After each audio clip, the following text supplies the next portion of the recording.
2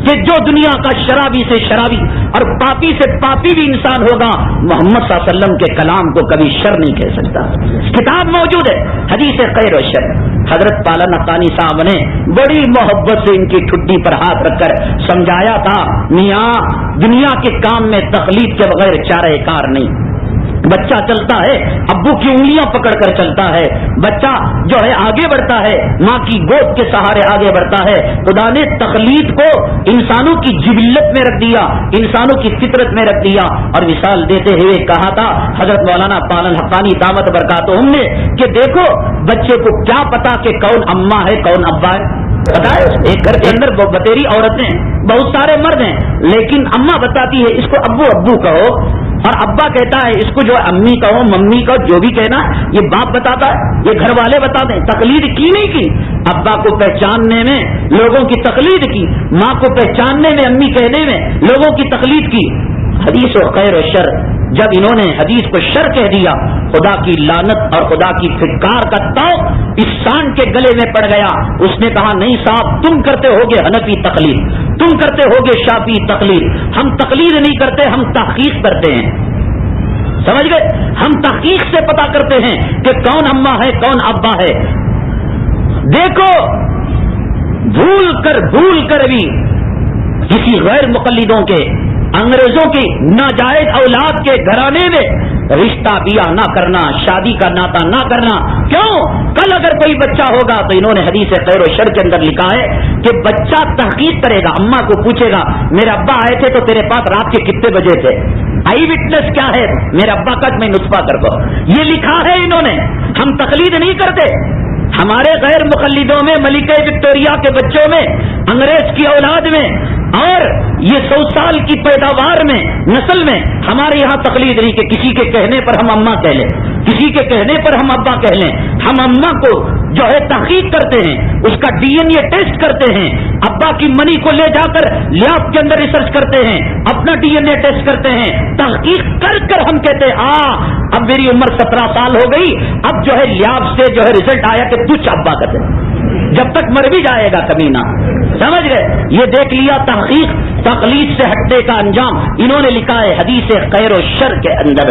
میرے بھائی سیدنا امام اعظم ابو حنیفہ رحمۃ اللہ علیہ نے امت کی بھلائی کے خاطر اور امت کو ایک نقطۂ نظر پر ایک پلیٹ فارم پر لانے کے لیے آپ نے مسائل کے اندر اجتہاد فرمایا، احادیث کے اندر اجتہاد فرمایا اور امت کو ایک پلیٹ فارم کے اندر کھڑا فرمایا.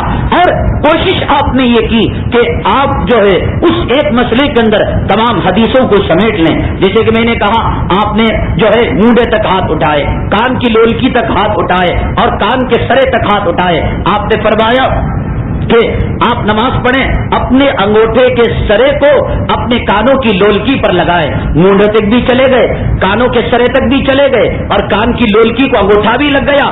ساری حدیثوں پر عمل ہو گیا. سمجھ گئے؟ یہ سیدنا ارے کیسے کریں گے جن کی دنیاوی زندگی کے اندر کوئی خیانت نہیں. بھئی انسان جو خیانت کرتا ہے وہ دنیاوی زندگی میں پہلے خیانت کرتا ہے، پہلے لڑکیوں کو لائن مارتا ہے، پہلے مال بٹورتا ہے، پہلے جائیداد ہڑپتا ہے.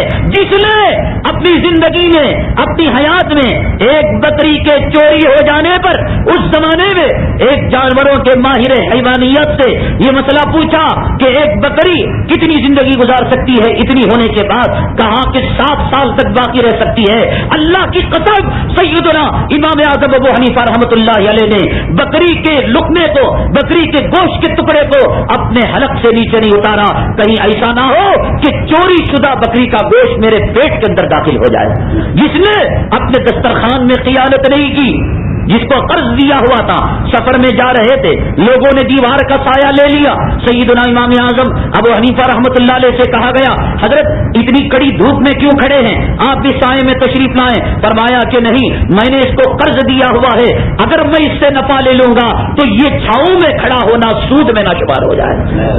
جس کی زندگی میں اس درجے پرہیزگاری ہو، انگریز کے بچے داڑھی بڑھے، یہود و نصارہ کی نقل کرنے والے، ائمہ کو گالیاں دینے والے، اولیاء کرام کے عاشقوں، حضرت خواجہ قریب النواز کے تقوی اور طہارت کو کون نہیں جانتا، حضرت نظام الدین اولیاء اللہ رحمت اللہ علیہ، حضرت خواجہ بند نواز کے سترات حضرت فرید الدین گنج شکر، حضرت جو ہے خواجہ اجمیری، کون نہیں جانتا، لیکن ان گدھوں کے ایک امیر نے، ایک قبیس نے جو سعودی کے اندر حائل کے اندر رہتا ہے، یہ مجھے بتاؤ یہ آخر یہ کون سا مسلک ہے، یہ کون سا طریقہ ہے کہ ائمہ کے طریقے کو چھوڑ دیا، دیوبندی طریقے کو چھوڑ دیا، اشرف علی تھانوی کے طریقے کو چھوڑ دیا، تبلیغی جماعت کو گالیاں، قاسم نانوتوی کو گالیاں، اشرف علی تھانوی کو گالیاں، رشید احمد گنگوہی کو گالیاں، ارے دہلی یہاں تک تو بس تھا، لیکن ان کی خباثت کا پیمانہ جب لبریز ہو گیا تو ان کی ایک کیسٹ ہے، اس کیسٹ کے اندر انہوں نے کہا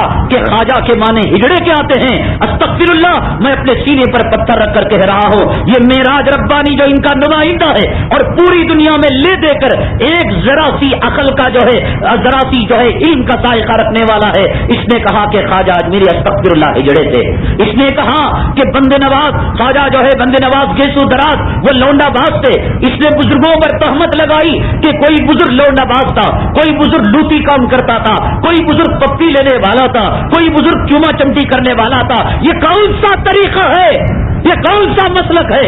قرآن اور حدیث کا نام لے کر اولیاء اللہ کو گالیاں دینا، وہ خواجہ اجمیری رحمت اللہ علیہ، اللہ کے حبیب پاک صلی اللہ علیہ وسلم کے دربار سے حکم دیا گیا جاؤ اجمیر کے اندر جاؤ، ہندوستان کی سرزمین میں جاؤ اور دین اسلام کی دعوت و تبلیغ کرو، دین و اسلام کی نشر و اشاعت کرو۔ 90 لاکھ کافروں نے خواجہ اجمیری رحمت اللہ علیہ کے ہاتھ پر محمد صلی اللہ علیہ وسلم کا کلمہ پڑھا، اس انگریز کے بچے کے پیٹ پہ درد آ گیا تو اس نے کہا کہ خواجہ کے معنی ہجڑے کے ہوا کرتے، کلمہ پڑھانے والا، کافروں کو اسلام کے حلقے میں داخل کرنے والا۔ میرے بھائی آج امت میں اس بات کی اجازت نہیں کہ ہماری شیرازہ بندی ہو جائے، ہم جماعتوں میں بکھر جائیں، لیکن کیا کیا جائے؟ دن بدن روز بروز صبح شام ہوٹلوں میں، چوراہوں میں، فٹ پاتھوں میں آ جاتے ہیں، فضائل اعمال میں یہ لکھ کر ہے، تمہارے جماعت کے اندر یہ لکھ کر ہے، حضرت تھانوی نے یہ بولا ہے، حضرت قاسم نانوت، یہی ان کی تبلیغ ہے، یہی ان کا ذکر ہے، یہ پھوٹ ڈالنے والے ہیں۔ قرآن شریف کی ایک سورت ہے، سب سے آخری سورت، الذی یوسوس فی صدور الناس من الجنۃ والناس، یہ جو انسانوں کو وسوسہ ڈالا کرتے ہیں، وسوسہ ڈالنے والے جنات میں سے بھی ہوا کر، بالکل آپ ادھر ادھر نہ دیکھیں، آپ دیکھیں گے ہمیں موضوع سے جائیں گے، جنات اور شیاطین میں دونوں میں سے طبقے میں کے لوگ آ کر انسانوں کو وسوسہ ڈالتے ہیں۔ شیطان کیسا ڈالتا وسوسہ ہم نہ معلوم کہ جب اذان ہو جاتی ہے صبح سے لے کر 1:15 بجے تک مکھیاں مارتے تھے، شیطان خود گاہک کا حلیہ دال کو خریدنے آ جاتا ہے اور نقصان کا سودا، ابھی افطاری کا ٹائم، چلو بھی کچھ ذکر کر لیں، کچھ دعا کر لیں، کچھ یاسین پڑھ لیں، آ گیا کم وقت شیطان گاہک کے حلیے میں۔ ہمیں اچھا معلوم کہ یہ کیسے دھوکہ دیا کرتا ہے، لیکن انسان شیطانی بھیس میں کیسے وسوسہ ڈالتا ہے۔ اگر آپ نے جناتی شیطان کو نہیں دیکھا ہے اور آپ انسانی شیطان کو دیکھنا چاہتے ہیں تو یہ ملکہ وکٹوریہ کے بچے انگریز کی ناجائز اولاد جو اپنے آپ کو اہل حدیث اہل خبیث کہا کرتے ہیں، غیر مقلد کہا کرتے ہیں، ائمہ اور اولیاء کرام کو گالیاں دیا کرتے ہیں، ان کے چہروں کو دیکھ لو، نحوست، سیاہی اور کالاگی تبکتی ہوئی ہوگی، کہیں گے فضائل اعمال کھولو، فضائل درود کھولو، فلاں صفحہ کھولو، دیکھو صاحب یہ کیسے ہو سکتا ہے، یہ ہو سکتا ہے کیا؟ ایک بات یاد رکھ لو میرے بھائی، میرے تبلیغی بھائیوں، آج کے بعد ہم اپنی مسجدوں میں فضائل اعمال کی جو تعلیم ہے اس کا نظام آپ یہ بنائیں کہ علماء ان کتابوں کو پڑھیں، ایک ایک چیز پڑھیں، پڑھنے کے بعد اس کا بیک گراؤنڈ بنائیں، بتائیں کہ کون سی کتابوں میں یہ واقعہ ہے، اس کا بیک گراؤنڈ کیا ہے، اس کا پس منظر کیا ہے، اہل خبیث انگریز کا بچہ اس سلسلے میں کیا اعتراض کرتا ہے، اس اعتراض کا جواب کیا ہے۔ دیکھیے حضرت حنظلہ رضی اللہ تعالیٰ عنہ کا واقعہ، کیا واقعہ ہے؟ واقعہ یہ ہے، حضرت شیخ نے فضائل اعمال میں لکھا، ایک بات پوری دنیا کے لوگوں کو بتا دو، حضرت شیخ نے فضائل اعمال میں جو چیزیں لکھی وہ اپنے باپ دادا کے گھر سے نہیں لکھی۔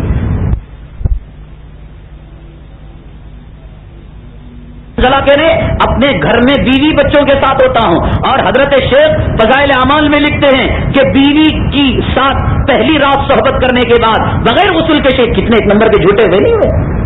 اب یہ بات صحیح وہ بات صحیح، حالانکہ تاریخی جھوٹا ہے یہ آدمی، مکار اور فریبی ہے آدمی ہے۔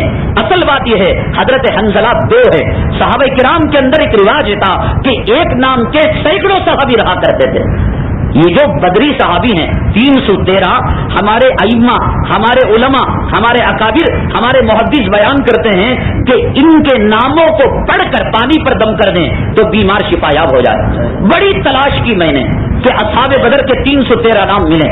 الحمدللہ بڑی مشکل سے 313 نام مل گئے. لیکن آپ یقین نہ کریں کہ 75% نام سیم نام ہے. عبد الرحمان یہ بلہ کے نام ہے. تو حضرت حنزلہ بھی تو کئی نام کے ہوں گے. وہ واقعہ الگ ہے، یہ واقعہ الگ ہے. یہ بے وقوف بنا رہا ہے انگریز کا بچہ کہ دیکھو تمہارے فضائل اعمال کے اندر اس بات کو غلط لکھ دیا گیا ہے. حضرت مالک ابن سنان رضی اللہ تعالیٰ عنہ کے واقعے کو لکھا ہے حضرت شیخ نے کہ آپ نے جو ہے خون کو پی لیا اور فلاں واقعہ پیش آ گیا، پیشاب کو پی لیا یا خون کو پی لیا. کہتے ہیں دیکھو بھی اسلام میں خون حرام ہے نہیں، اسلام کے اندر پیشاب حرام ہے نہیں. اور حضرت شیخ کیسی من گھڑت واقعات لکھتے ہیں. حافظ ابن حجر رحمۃ اللہ علیہ نے الاصابہ کے اندر لکھا ہے کہ مالک ابن سنان نے واقعتاً خون کو پیا ہے. اور حضرات صحابہ کرام کے بارے میں جب کوئی مسئلہ ایسا آتا ہے سامنے جو ہمارے مزاجی شریعت کے خلاف ہے تو ضرور ذہن کے اندر یہ بات لانی چاہیے کہ وہ واقعہ اس واقعے کے حرام ہونے سے پہلے. کسی صحابی کے بارے میں یہ بات آئے کہ انہوں نے شراب پی تو ہم یہ سمجھیں گے شراب حرام ہونے سے پہلے کا واقعہ ہے. کسی صحابی کے بارے میں بات آئے انہوں نے خون پیا ہے تو ہم سمجھیں گے کہ خون کے دم مسفوح کے حرام ہونے سے پہلے. ارے کمبخت تم نے حضرت شیخ زکریا صاحب رحمت اللہ علیہ کے اوپر اعتراف کیا. یہ وہ آدمی ہے کہ جب اس نے مظاہر کے اندر تعلیم کو پایا تو جو استاد تھا استاد کے کمرے پر پیر نہیں رکھا کرتا تھا کہ میرے استاد کے کمرے کی بے ادبی ہو جائے گی. تو فضائل اعمال کے لکھنے کے اندر گستاخی کرے گا. اپنے استاد محترم کی جو شرح رہ گئی تھی ابو داؤد کی بذل المجہود وہ ادھوری رہ گئی تھی. استاد نے وصیت کی کہ میری مثال کے بعد میرے انتقال کے بعد اسے مکمل کر لینا. حضرت گئے مکہ مکرمہ کے اندر سہولتیہ مدرسے کے اندر حضرت نے بذل المجہود کو لکھنا شروع کر دیا، بقیہ جو ہے شرح کو لکھنا شروع کر دیا. تاریخ شاہد ہے کہ جب تک حضرت مدرسہ سہولتیہ میں جس کمرے کے اندر رہے کمرے کا کرایہ ادا کرتے رہے، لائٹ کا بل دیتے رہے، کھانے کا جو ہے وظیفے کا پیسہ دیتے رہے، جو اپنی زندگی میں اتنا پرہیزگار ہو وہ غلط اور من گھڑت قسم کے واقعات کو کیا فضائل اعمال میں لکھ دے گا. یہ دھوکہ دیتے ہیں ہمارے فضائل اعمال کے پڑھنے والے دائی بھائی. تمہاری کمزوری ہے کہ چلے لگے، مہینے لگے، سال لگے، علماء کو تم نے جو ہے نیچی نگاہ سے دیکھنا شروع کر لیا.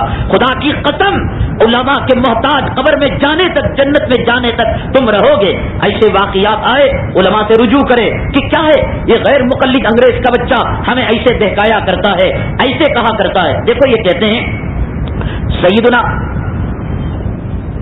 امام حسین رضی اللہ تعالیٰ عنہ کو کربلا کے میدان میں آپ شہید ہو گئے اور ساری دنیا جانتی ہے ایک ایک پانی کے قطرے کے محتاج ہوئے، آپ بھوکے رہے، پیاسے رہے اور نہتے اللہ کے راستے میں شہید ہو گئے.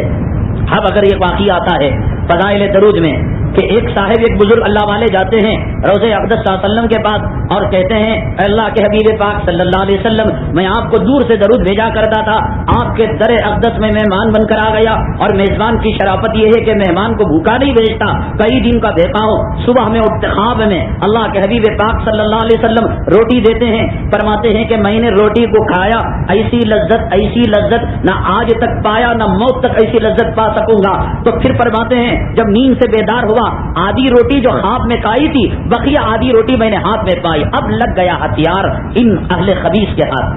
دیکھو جی حضرت حسین حضور صلی اللہ علیہ وسلم کے نواز سے، اور حضرت حضور صلی اللہ علیہ وسلم نے فرمایا حسین منی وانا من، حسین میرے جگر کا ٹکڑا اور میں اس کا حصہ، وہ میرا حصہ. وسیدہ شبابی اہل الجنت الحسن والحسین، اور حضرت حسن اور حضرت حسین جنتی نوجوانوں کے سردار، ان کو کربلا میں روٹی بھی دیے نہیں، ڈنر بھی دیے نہیں، کولڈ ڈرنکس بھی دیے نہیں. یہ کون کی ضرورت پڑیا کرتے روٹی مل گئی، کیسا جی ہوتا ہے؟ اپنے نواسے کو جو نہیں دے سکا وہ اوروں کو کیسے دے سکتا ہے؟ اگر دے سکتا تھا تو اپنے حسن کو کیوں نہیں دیا، حسین کو کیوں نہیں دیا؟ تبوک کے موقع پر سب کے پیٹوں پر ایک ایک پتھر باندھے ہوئے تھے، اپنے پیٹ پر دو پتھر باندھ لیے، آخر کیوں ایسا ہوا؟ ایسی بات ہے. اچھا سوال ہے. ہمارے آدمی ہیں، علماء سے تعلق نہیں، سمجھنے کی صلاحیت نہیں. فجر کے بعد فضائل اعمال ذرا جا کر دیکھو، تسبیح گنتے رہتی. ارے بریانی کی محفل میں کون تو بھی انا سامر کھاتا کہ جی فضائل اعمال پڑھی جا رہی ہے، سنو سمجھو. کتنی محنت سے, کتنی مشقت سے حضرت نے اس کو لکھا. کن حالتوں میں لکھا تمہیں معلوم؟ تم ہوتے تو تمہارے ہمارے جنازے نکل جایا کرتے تھے. کس مشقت سے اور کتنے خلوص سے نکلا. 72 زبانوں میں دنیا کی اس کا ترجمہ ہو گیا. اس کے خلوص کی برکت دیکھو, اللہ کے یہاں اس کی مقبولیت کی علامت دیکھو. کئی کتابیں انہوں نے بھی لکھی, نزول الابرار لکھی, ہدیت المہدی لکھی, عرف الجاوی لکھی. یہ ایسے چھپ گئے جیسے بلی کا پاخانہ چھپتا ہے. خود ان کے مدرسے والے ذرا تمہارے نصاب میں اور تمہاری تعلیم میں, ایجوکیشن میں نکو بھائی, اس کے اندر لچے لچے بات آئے. ہم شان سے دن کے اجالے میں سینہ ٹھوک کر آئے 12 بجے ٹیبل پر رکھ کر ہم پڑھ سکتے ہیں. لو جی فضائل اعمال پڑھو سنو, لو جی در وقتار پڑھو سنو, لو جی بہشتی زیور پڑھو سنو. سچی کتابیں, سچے واقعات ہیں, اللہ تبارک تعالیٰ کے یہاں مقبول ہو گئی. اب ان کے پیٹ میں جلن ہونے لگا. دیکھو بھائی, اس سلسلے میں ایک چیز یاد رکھو. وہ چیز کیا ہے؟ ایک انسان جو کام کرتا ہے اس کو عادت کہتے ہیں. کیا عادت ہے؟ پیروں سے چلنا انسان کی عادت ہے. پیر زمین پر رکھ کر چلنا انسان کی عادت ہے. اب اگر 1 لاکھ آدمی, 50 لاکھ آدمی اپنے پیر زمین پر رکھ کر چلیں, کوئی دیکھتا بھی نہیں. لیکن ایک آدمی ہوا میں اڑ لے کر جا رہا ہے, یہ خرق عادت ہے. یعنی عادت کے خلاف یہ چیز ہے. سمجھ گئے؟ تو جو چیز خرق عادت ہوتی ہے وہ چیز نبی سے صادر ہو تو اس کو معجزہ کہتے ہیں. یعنی انگلیوں سے پانی نکلتا ہے کیا؟ نہیں نکلتا. اللہ کے حبیب پاک صلی اللہ علیہ وسلم ایک کنویں کے پاس انگلیوں سے آپ نے پانی کے جھرنے کو نکالا. آپ لاکھ بنڈا پھینکے چاند کی طرف ٹکڑے ہوتا کیا؟ نہیں ہوتا. اللہ کے حبیب پاک صلی اللہ علیہ وسلم نے اپنی انگلی سے اشارہ فرمایا, چاند کے 2 ٹکڑے ہو گئے. تو جو چیز عادت کے خلاف نبیوں سے صادر ہو اس کو معجزہ کہتے ہیں. جو چیز عادت کے خلاف ولیوں سے صادر ہو اس کو کرامت کہتے ہیں. جو چیز عادت کے خلاف مشرکوں, کافروں, فاسقوں سے نکلے اس کو شعبدہ بازی کہتے ہیں. جادوگر بھی کرتے ہیں. جادوگر ایک کا تو مرغی کے انڈے سے کبوتر نکال دے, اور مرغی کے پیٹ سے کبوتر, کبوتر کے پیٹ سے جو چاہے وہ بھی کرتے ہیں. نبی بھی کرتے ہیں, خواجہ اجمیری بھی کرتے ہیں, اور حضرت عیسیٰ, حضرت صالح بھی کرتے ہیں. لیکن پیغمبر کرے تو معجزہ, اور ولی کرے تو کرامت, اور شعبدہ باز کرے اور جو ہے عام فاسق کرے تو اس کو شعبدہ بازی, مکاری, عیاری, جادوگری, جو بھی نام آپ دے سکتے ہیں. ایک بات یاد رکھو, شعبدہ بازی, مکاری کو چھوڑ کر انسان اپنے اختیار کا استعمال کرتا ہے. ولی کی کرامت اور نبی کا معجزہ خود ان کا نہیں ہوتا, اللہ تبارک تعالیٰ کرواتے ہیں. ایک بات, کمبخت توحید کا پرچم لے کر توحید کی آڑ میں اپنے آپ کو کبھی محمدی کہیں گے, کبھی موحد کہیں گے, اور کہیں گے دیوبندی اور رضاخانی ایک سکے کے 2 رخ ہیں. اللہ کی قسم ان سے بڑا مشرک دنیا میں کون بھی نہیں. کیوں؟ اس لیے کہ ہم یہ سمجھتے ہیں کہ معجزہ کون دیتا ہے؟ اللہ نہ دیتا ہے. کیسے؟ حضرت یعقوب علیہ السلام نماز پڑھتے تھے, دعا کرتے تھے, دعا کے بعد اپنے آنکھوں پر ہاتھ ملتے تھے, نہیں ملتے تھے؟ ملتے تھے. 1000 مرتبہ ملے ہوں گے, 5000 مرتبہ, 10 لاکھ مرتبہ. حضرت یوسف علیہ السلام کی جدائی میں آپ نابینا ہو گئے تھے روتے روتے. 70,000 مرتبہ, 50 لاکھ مرتبہ ہاتھ پھیرا, بینائی نہیں آئی. کرامت ان کے ہاتھ میں ہوتی, اپنا ہاتھ پھیر کر اپنی بینائی کو واپس لاتے. لیکن حضرت یوسف علیہ السلام کا کرتا ان کے آنکھوں میں پڑتا ہے تو بینائی واپس آ جاتی ہے. تو بینائی کو لانا اور جو ہے معجزے کو ظاہر کرنا خدا کا کام تھا. خدا نے جب ہاتھ لگا کر اندھا رکھنا چاہا تو برسوں تک اندھا رکھا, اور خدا نے اپنے بیٹے پیغمبر میں اور کم مرتبے کے پیغمبر حضرت یوسف کا کرتا لگا, اللہ تبارک تعالیٰ نے بینائی کو دے دیا. حضرت جناب محمد رسول اللہ صلی اللہ علیہ وسلم ہجرت کو جاتے ہیں, کتنی تکلیف ہوتی ہے. سراقہ نے کتنا انعام رکھا, کہا جو زندہ یا مردہ پکڑ کر لائے گا اس کو 100 سرخ اونٹ انعام دیے جائیں گے. یہاں مکے سے مدینے میں آج 1 گھنٹے میں 1.5 گھنٹے میں ہوائی جہاز چلی جاتی ہے. تیز رفتار سواریاں 3.5-4 آور کے اندر چلے جاتے ہیں. اس زمانے میں اللہ کے حبیب پاک صلی اللہ علیہ وسلم کتنی دقتوں سے, کتنی مشقتوں سے جاتے ہیں. اور چلے جائیے سیدنا سلیمان علیہ السلام کے دور میں, آپ فرماتے ہیں کون ہے جو بلقیس کے تخت کو لے کر آئے گا, تو ایک کہتا ہے مجلس کے بدلنے تک دکھلاؤں گا. دوسرا کہتا ہے نہیں سلیمان آپ اپنے آنکھ کو بند کریں کھولے, فلک جھپکنے سے کم دیر میں بلقیس کے تخت کو لا کر تمہارے سامنے رکھ دوں گا. مجھے یہ بتائیں محمد صلی اللہ علیہ وسلم کا مقام اونچا ہے یا یہ کہ وہ جن جو حضرت سلیمان علیہ الصلوۃ والسلام کا وزیر تھا اس کا مقام اونچا ہے؟ استغفر اللہ استغفر اللہ. نبیوں کے سردار, رسولوں کے سردار, کائنات کے سردار, شافی محشر, ساقی کوثر, حبیب کبریا, امام الانبیاء, کیا لگت ہے کہ اس وزیر کی اور آقا دو عالم صلی اللہ علیہ وسلم کی. لیکن اللہ نے اس وزیر سے یہ کرامت دکھانی چاہی تو پل جھپکنے سے کم مقدار میں بلقیس کا تخت آ گیا. اللہ اس وقت نہ دینا چاہا, اللہ کے حبیب پاک صلی اللہ علیہ وسلم ہجرت کا سفر آسانی سے نہ کر پائے. چلو اور آگے بڑھو.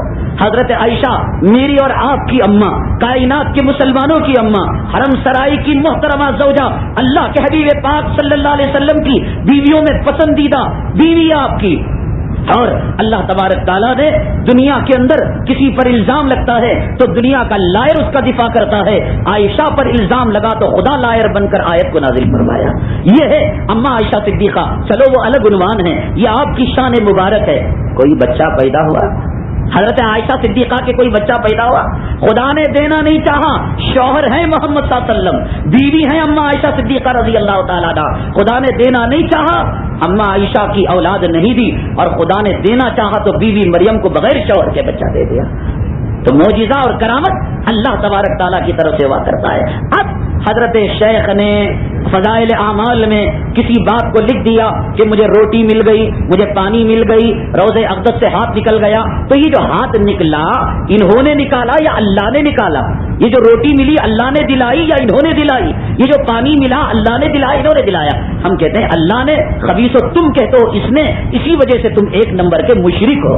معجزہ اور کرامت اللہ جب چاہتا ہے, جہاں چاہتا ہے, جیسے چاہتا ہے صادر فرماتا ہے. تو یہ اعتراض خدا پر جاتا ہے, یہ کیسے جو ہوتا ہے؟ صحابہ کچھ نہیں ہوا کرتے, ان کو کیسے ہو گیا؟ تیرے پیٹ میں مرچی کیوں ٹوٹ رہی ہے؟ اللہ کرانا چاہا تو اللہ کرا رہا ہے. اللہ کے نبی صلی اللہ علیہ وسلم کو لکھنا آتا تھا؟ کیسا آتا تھا لکھنا؟ بولو نہیں نا, آپ امی اور ان پڑھ تھے نا. تو آج کا ایک جو ہے 7 سال کا بچہ انٹرنیٹ پر بیٹھ کر وہ چیٹنگ کرتا ہے, انٹرنیٹ پر بیٹھ کر ای میل کرتا. استغفر اللہ استغفر اللہ. کیا کوئی یہ کہے گا یہ بچہ نبی کے علم سے بڑھ گیا؟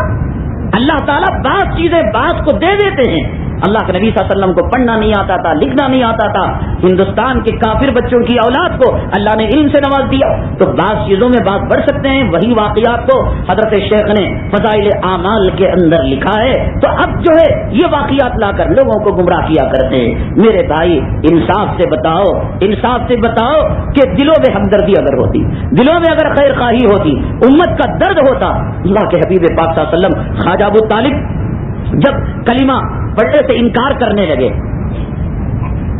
کتنا نہیں تڑپا, کتنا نہیں رویا. ارے وہ چلو بدر کی قیدیوں کو مسجد نبوی صلی اللہ علیہ وسلم کے ستون سے باندھ دیا گیا.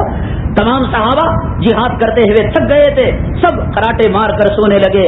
فرماتے ہیں حضرت عبداللہ ابن عباس رضی اللہ تعالیٰ عنہ آقا کو دیکھ رہا تھا, کروٹیں بدل رہے تھے, تڑپ رہے تھے. فرمایا میرے محبوب آپ کو نیند نہیں آتی؟ فرمایا کیسے نیند آتی ہے؟ میرے امت کے قیدی کے ہاتھ کو سختی سے باندھ دیا گیا, چلو اس کے ہاتھ کو ڈھیلا کرو. اللہ کے حبیب پاک صلی اللہ علیہ وسلم اس درجے شفقت کرنے والے, اور امت کے اندر آپ نے یہی درس دیا کہ میری شفقت کو لاؤ, میرے درد کو لاؤ. میرے بھائی یہ جماعت والے احباب, مولانا الیاس صاحب رحمۃ اللہ علیہ کا لشکر, قاسم نانوتوی کا لشکر, دیوبندی مکتب فکر کا لشکر آج فکرے کر رہا ہے. قادیانیت مٹے, انگریزیت مٹے, امریکی تہذیب و تمدن مٹے. حضرت مولانا عبد الخالق مدراسی دامت برکاتہم دارالعلوم دیوبند کے استاد ہیں, اور امریکہ کا سفیر آیا ہوا تھا. کیا کہا تھا؟ فرمایا ہم نے بلایا نہیں, آپ آ گئے. ٹھیک ہے آپ کا اکرام احترام کرتے ہیں, لیکن یاد رکھ لیجئے ہم خوش آمدی بھی نہیں کرتے. بش کی جو ہے ذلت آمیز شکست کے ہم خواہاں ہیں. یہ درس ہے ہمارے اکابرین کا, یہ ترہ ہے ہمارے بزرگوں کا کہ کبھی انہوں نے باطل کے سامنے سر تسلیم کو خم نہیں کیا. ٹھوک بجا کر کہا کہ افغانستان کے اندر جو ہوا وہ غلط ہوا, عراق کے اندر جو ہو رہا ہے یہ ظلم کا ننگا ناچ ہو رہا ہے کسی کی مجال جو ایسے معمولی شرابی کبابی سود خور متولیوں سے ڈرایا جاتا ہے, دھمکایا جاتا ہے, تعلیم دی جاتی ہے کہ مسجدوں میں کیسا ماحول ویسے لکھ کر چلے جاؤ. لیکن امریکہ کے نمائندے کو للکار کر, ٹھوک بجا کر یہ بات کہی جاتی ہے. لیکن یہ ہمارے اکابرین, یہ ہمارے مبلغین دائین جا رہے شراب خانوں کو مسجدوں میں تبدیل کر رہے ہیں، کلبوں کو، ڈانس کے اڈوں کو مدرسوں میں، مکاتب میں تبدیل کر رہے ہیں۔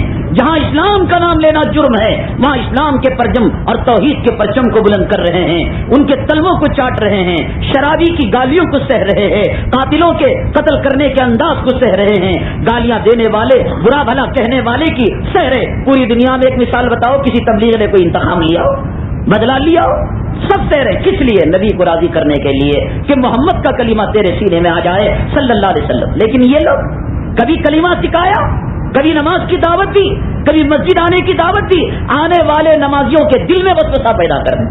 ابھی ایک آدمی نماز پڑھ رہا، اسے اطمینان ہے کہ میرے بڑے بھائی نے مجھے نماز سکھائی، چلو خوشبو کے ساتھ۔ اب یہ آ کر وسوسہ نہیں رہے، یہ محمدی نماز کی حنفی نماز، کھڑ کو پڑھتا تو چھوڑ کو چلا جاتا۔ کہاں کی مصیبت، وہ اچھا تھا نا، یہاں کھنڈے بھی راحت سے نہیں دیتا، سمجھ گئے؟ انہیں ٹانگا چیرو کہتا کیا کہ عضو بڑا ہوگا کہتے اس کا، اللہ کا عذاب ہے، اس کا عضو بڑا ہو گیا اس لیے وہ ٹانگ چیر رہا ہے۔ حنفی کو کیا ضرورت ہے صاحب؟ یہ خدا کی مار ہے، خدا کی پھٹکار ہے۔ اور کہتے ہیں مردوں اور عورتوں کی نماز میں کوئی فرق نہیں، ہیڑے بن جاؤ صاحب۔ کیوں؟ ایک اپنی تم نے 4 اماموں کو چھوڑ کر ایک الگ مسلک بنا لیا، مردوں عورتوں کو چھوڑ کر ایک اپنی الگ جماعت بنا لو۔ اللہ کے حبیب پاک صلی اللہ علیہ وسلم نے فرمایا عورتوں کی نماز الگ ہے، مردوں کی نماز الگ ہے۔ نہیں، میں بھی جو ہے پونی عورت ہی تھی، سینے پر ہاتھ باندھتے ہوں، سو انہیں کیسا جو ہے اپنے پاخانے کی جگہ کو زمین پر لگا کو بیٹھتے، میں بھی لگا، اس کا بھی پیٹ بڑا رہیں گا، 9 مہینے انہیں حمل رکھتا رہیں گا، 9 مہینے انہیں حمل رکھتے رہیں گا، سمجھ گئے؟ تو بہرحال یہ ان کے مسائل ہیں، اتنے گندے گندے اور اتنے فحش الاباد والحفیظ، بہشتی زیور کو اور فضائل اعمال کو اور فقہ کی کتابوں کو سامنے دیکھو جی، کیسا مسئلہ بیان کردہ لینا جی۔ ناک کے اندر کوئی مرد اپنے عضو کو رکھا کرتے کہیں کو جی وہ سبھی چیزاں، اچھا چھوڑ، بہشتی زیور کو جلا ڈال دی۔ حضرت تھانوی نے لکھا کہ اگر کسی نے اپنے نوجوان نے اپنے عضو کو اپنی بیگم کے ناک کے اندر رکھا، غسل واجب ہوتا نہیں ہوتا؟ حضرت نے بس ٹھیک ہے، حضرت تھانوی کو نہ مان، حضرت تھانوی کی قبر کو نہ مان، ان کی تصنیف کو نہ مان، بہشتی زیور پاک لگا دے۔ اور کمبخت اہل حدیث کے خبیث کے بچے، انگریز کے بچے، یہ بتا میں نے اپنی بیگم کی ناپ میں اپنی عضو کو رکھ دیا، اب میں غسل کرنا نہیں کرنا، وضو کرنا نہیں کرنا، قرآن اور حدیث سے بتا۔ پوچھو ان کو، ان کے مدارس کے اندر جہاں ایک طرف فقہ کو گالیاں دی جاتی ہیں، وہیں فقہ کے اندر یہ لوگ بنا لیتے ہیں۔ فتاوی نظیریہ ان کے باپ دادا آبا اجداد کی کتاب ہے، اٹھا کر دیکھو کہ جب ان سے سوال کیا جاتا ہے اور جواب دیتے ہیں تو فقہ حنفی کی کتابوں کا حوالہ دیتے ہیں، گالیاں دیتے ہوئے تھکتے نہیں، اور جب پناہ لینی پڑتی ہے فقہ حنفی کے دامن میں آ کر یہ لوگ پناہ لیا کرتے ہیں۔ اور ایسے مسئلے جو سیکس سے، شہوت آمیز سے جو ہے تعلق رکھتے ہیں، کہ جو مجھے گندے گندے کیا جی ضرورت؟ ایک انسان جو ہے ایک جانور کے ساتھ بدکاری کیا، حضرت علی کے زمانے میں اس کی سزا تجویز ہوئی، اسے پہاڑ سے نیچے دھکا دے کر گرا دیا جاتا تھا، قتل کر دیا۔ حضرت علی کو پوچھو، لچے لچے مسئلے کئی مجھے حضرت علی بیان کر رہے۔ قرآن کو پوچھو، قرآن کہتا ہے سورہ بقرہ میں دوسرے پارے میں یسألونک عن المحیض قل هو اذى فاعتزلوا النساء في المحیض، لوگ آپ سے آ کر عورت کی ماہواری کے بارے میں سوال کر رہے ہیں، تو آپ کہہ دیجئے محمد صلی اللہ علیہ وسلم تو کہو اے جبرائیل ہمارے پیکا کا تجھے بھی گر ہے، مہینے کو تو بھی چھنتے، 3 دن کے تو بھی چھنتے ہے، جاؤ پوچھو۔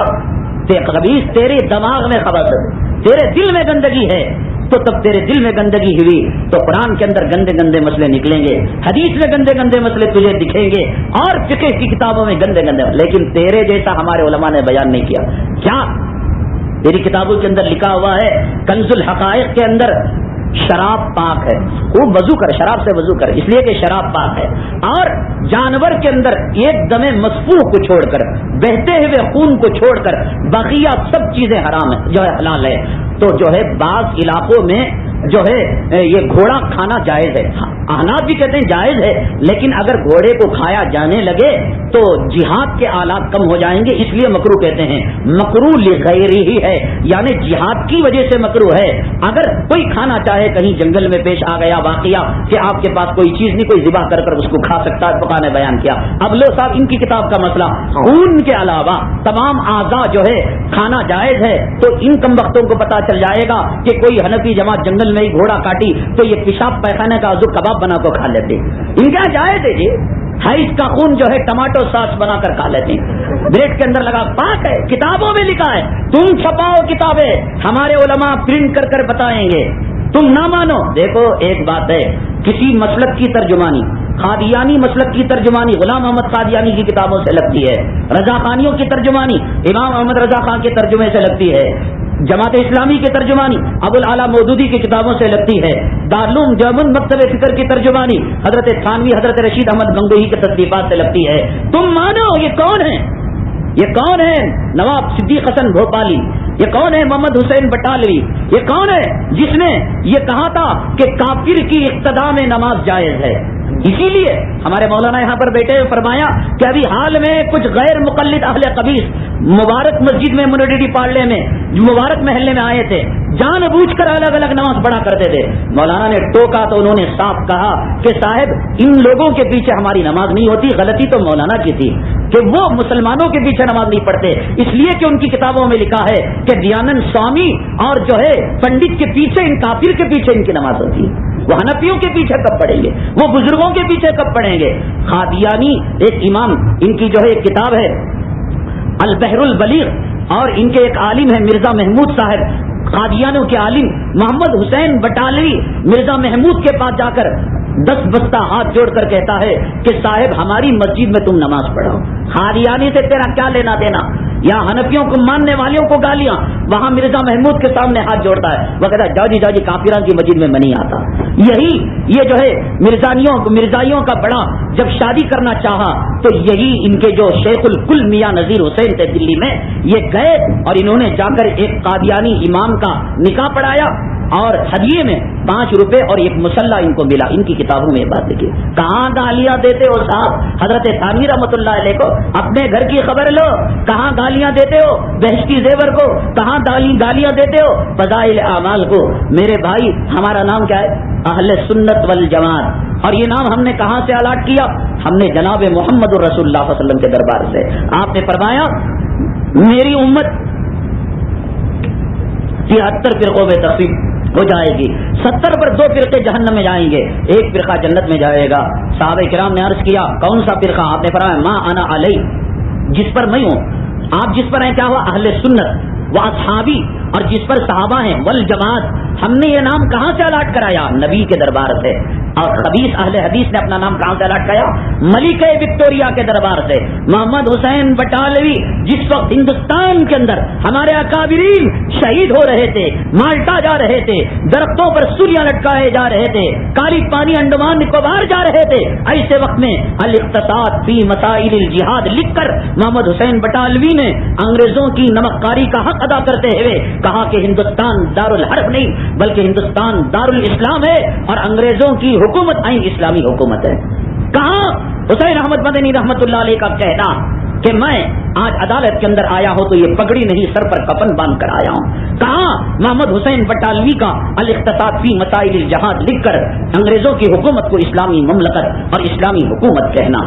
میرے بھائی یہ جب انہوں نے انگریزوں کی تعریف کی، انگریزوں کی توصیف کی اور مسلمانوں کے اندر ورغلایا نہیں انگریزوں کے خلاف جہاد نہیں کرنا چاہیے، تو ملکہ وکٹوریہ نے ان کی وفاداری کے صلے میں ان کو چھیڑا کرتے تھے وہابی کہہ کر، تو ملکہ وکٹوریہ نے ان کی وفاداری اور ان کی جو ہے خدمت کے صلے میں اپنے دربار سے نام الاٹ کرایا اہل حدیث۔ اس سے پہلے ان کا کوئی وجود نہیں۔ عالمگیر اورنگزیب عالمگیر رحمۃ اللہ علیہ کے زمانے تک ہندوستان کے اندر 2 طریقوں سے اسلام آیا، بادشاہوں سے اور صوفیاء کرام سے۔ جو صوفیاء آئے وہ بھی حنفی تھے، وہ بھی مخلص تھے، جو بادشاہ آئے وہ بھی حنفی تھے، وہ بھی مخلص تھے۔ ملکہ وکٹوریہ سے پہلے پورے عالم پوری دنیا میں ابھی مسجد ہو تو ایک مسجد کی شناخت ہوتی ہے نا، یہ مسجد ہے مسجد اعلیٰ حنفیوں کی مسجد، وہ مسجد ہے عودانوں کی مسجد، یہ سلطان شاہ مسجد ہے تبلیغ والی ہے نا۔ ایک مسجد بولے تو اس کے پیچھے ایک لیبل لگ رہا نہیں لگ رہا؟ تو ایسے ہی جب ہم کہتے ہیں شیواجی نگر کی 4 مینار مسجد تو لیبل لگتا ہے اہل خبیث کی مسجد، لیبل لگتا ہے غیر مقلدوں کی مسجد، ہے نا؟ تو ایسے ہی تو جب یہ مسجد بنی ہے تو یہ مسجد غیر مقلدوں کی، جیسے 4 مینار ہے تو